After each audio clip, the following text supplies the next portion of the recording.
Hello, welcome. It's Carlos Anthony. I am so excited for this episode of Almost Mexican. Today, we are making carne asada. Not only just carne asada, we're literally gonna do a full-on Mexican barbecue here, okay? Some of my favorite things to eat, and it's so simple. You literally walk into any grocery store nowadays, and you will see a pre-marinated carne asada. And oftentimes, I don't know what they put in there. I don't know when they started marinating it, but it just seems too easy to pass up.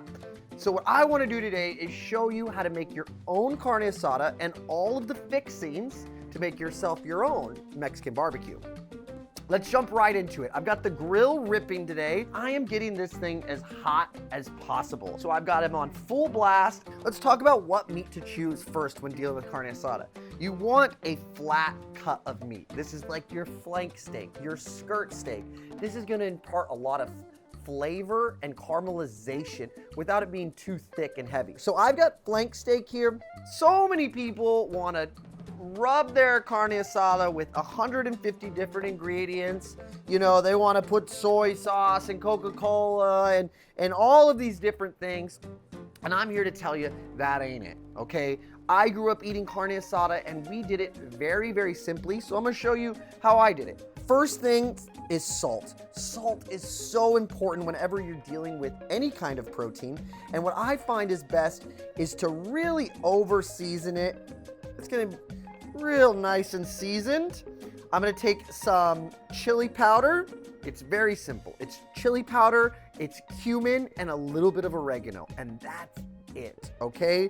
So we're gonna take that and we're gonna really rub it real good here. This is about 2 tablespoons of that chili powder cumin mixture, and then we're gonna take black pepper. Now I could sit here all day and try to grate this, okay? But you ain't got time for that. I ain't got time for that. Nobody wants to do that. Get some of those peppercorn seeds out. Oftentimes, grinding it on there just takes too much time. It's too much of a hassle. So what I like to do is take my pepper out. If you've got a mortar and pestle, awesome, use it, okay? If you don't have one like me right now, just use the back of your knife and press down. You'll hear it, crunch, crunch, crunch. You can break all those kernels up, okay? This is gonna keep that pepper intact. It's gonna give you a lot more bang for your buck. Listen, if your pepper grinder is working at home, fantastic, use that, all right? Okay, boom. Just like that, that goes right into the steak. And then we're gonna take a nice cooking oil, high smoke cooking oil, and rub that around. This is gonna help not only the cooking process, but it's gonna allow those spices to really get into the meat. So now I'm gonna use my hands. My grandmother used to tell me this is massaging the meat. Okay, this is a very important part. You gotta massage it like a little, like you're giving somebody a back rub, you know? It's not just mixing the spices. It's like you're building a relationship here with the carne asada, okay? You know, you're putting love into it. And I mean, look how beautiful that already looks. We'll get that set aside. Now, if you can allow this to sit for an hour or 6 hours or overnight, amazing, awesome, you're winning. If you don't have time, don't worry about it. You can take this, let it sit for about 10 minutes, and throw it right on the grill. All that flavor is gonna be on there. It's still gonna be imparted. Don't feel like you need to marinate your carne asada overnight for it to be good. I promise you this is gonna be delicious. All right, I'm gonna wash my hands. Oh, now that is a hot, hot grill. Pro tip, try to give your grill a good scrub before you put it on. I always like to get them really hot and then wipe it down. You'll find that those particles really come off really easily. Some people will say it's flavor, but I don't know what I cooked on here last. You know, I don't want my salmon skin to interfere with my carne asada, you know? So I've got a nice clean hot grill. I've got my marinated carne asada, and I'm gonna go ahead and I'm gonna throw this right on. Now the key to carne asada is the caramelization. And we're gonna go ahead and throw it on the hottest spot. Those flat cuts, though thick and juicy, a lot of surface area. Surface area is gonna get caramelization. It's gonna be flavor. Oh my, the smells are already fantastic. Oh my goodness, here we go. We're barbecuing. We are cooking carne asada. anytime you have carne asada, anytime you're outdoor grilling, we'd always cook different vegetables to go alongside of it. Whether it's a sweet bell, poblano, a jalapeno, or these yellow peppers. It kind of showcases different flavors. You kind of mix and match. It's really fun. But we're just gonna go ahead and put those right onto the grill. I didn't put oil on it. I didn't put any salt on it. All I did was throw it on there. If I'd have oiled those up, they would have smoked right up and they would have started to burn. So just leave them dry. We're gonna get them roasted and charred and a lot of flavor. I also love onions, okay? A good, delicious white onion takes on flavor so well and goes great with steak. So I'm just gonna cut large rings, 1-inch slices. Okay, that's a 1 and a 2. All I'm gonna do is throw them on. Throw a little salt, why not? Why the heck not? I also love green onions. We used to always eat these as a kid. Now, they're not gonna need as much heat or caramelization as some of these larger vegetables. So I'm just gonna kind of put them above the steak here on a second level. Oh my gosh. Hello. My carne asada, you're here with me. You're watching it happen. It's cooking, and it's cooking quick, all right? This isn't a 32-ounce porterhouse, ladies and gentlemen. This is a thin piece of carne asada, so it's going to happen fast. But one of the biggest mistakes people make with any meat, whether it's carne asada or ribeye, is they move it around. They want to shake it. They want to, go here, go there, go everywhere, and you're not allowing those things to caramelize. What I'm trying to look for is these edges. I'm looking for dark caramelization on these edges. The other thing I'm looking is that it doesn't stick, that it kind of comes off real easily. The meat will tell you. What we'll do is we'll take a peek and look at this. Oh my gosh. Wowzers! Beautiful caramelization, lots and lots of color. And listen, look at it, I only marinated it for about 5 minutes.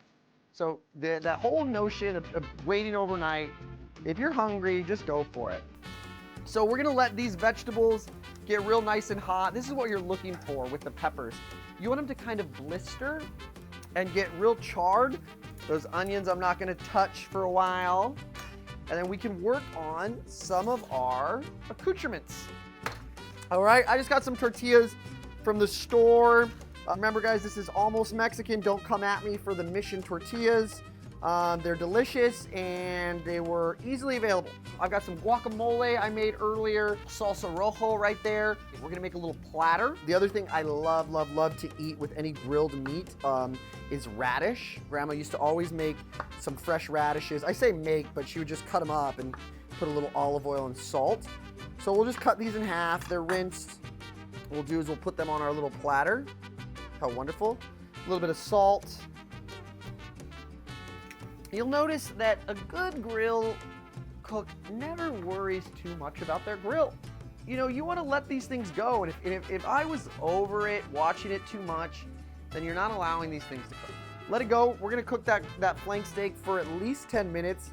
While that's working, I'm going to get some more accoutrements here. I've got some beautiful avocado that I'm going to just slice up and put here for my guests. Oh my gosh, seasoned.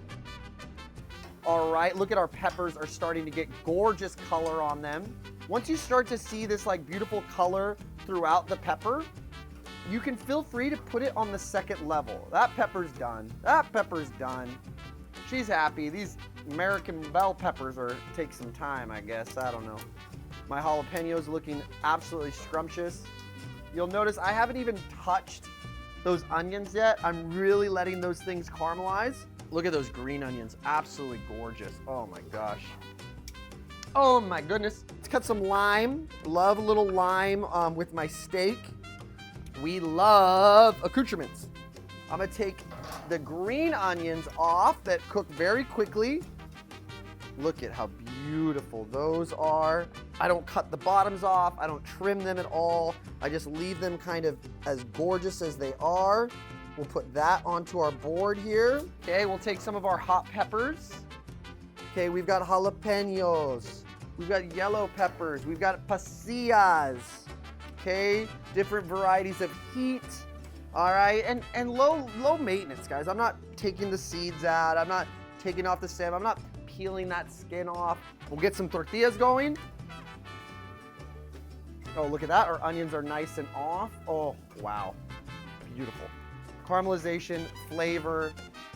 Look at those. Those are going to be so, so, so good. Oh, my goodness. Carne is looking really stinking good. We got a lot of caramelization. Look at that side, looking beautiful. We'll get a little bit more on this side. The tortillas on a hot grill really only take about a minute on each side. I always tell their doneness by how they move. Okay, we got our bell pepper looking gorgeous here.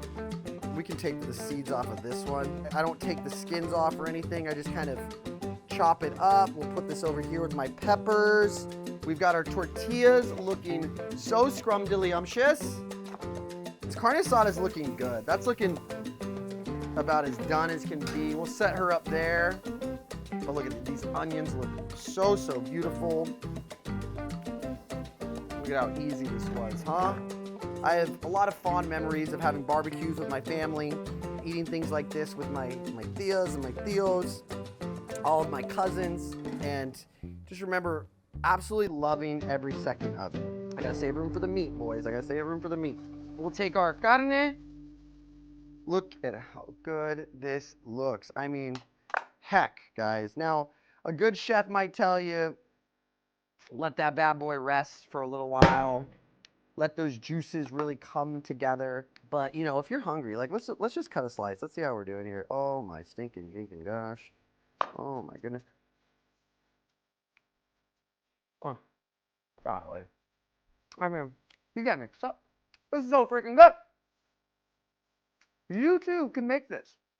Okay? No longer do you need to go into the store and buy the pre-made carne asada. It's not as good as this, I promise. We're going to slice the meat, cuts like this. What is important, more important than a rest, more important than a marinade, more important than anything is how you cut it. Cutting against the grain is crucial. The grain are these lines that run through the meat, and they do it through a lot of different proteins, but beef particularly. Oh my God, look at that.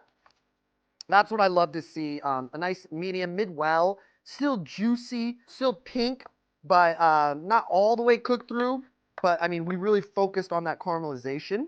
We'll take these and we'll go a half again. So they're good for my tacos. And we'll put it right here on my platter. Holy smokes. Guys, holy smokes. Are you kidding me? Are you kidding me? Now, you just made yourself an absolute Mexican feast, guys. A Mexican feast, all right? This is barbecue, okay? This is carne asada. And if you've been eating anything else, you have been messing up. So now, nothing left to do but to enjoy what I love, love, love to do. Take those tortillas, put in a little bit of that juice, okay? That's that meat dripping. Oh my gosh, okay? Use that at parties, all right? That's a pro move. Take a little couple pieces of meat. I'm a hot pepper guy. So I'm going to take that whole hot yellow pepper. I'm going to put a little avocado on there. Yum, diggity dum dum. Some of these onions. Ah, heck, use your hands. What are we talking about here? We're friends. We're family. Oh my gosh. Look at this, guys. Guys, thanks for coming along. I'm Carlos Anthony. This is Almost Mexican. And these might be the most delicious carne asada tacos I've ever made. Come see me next week.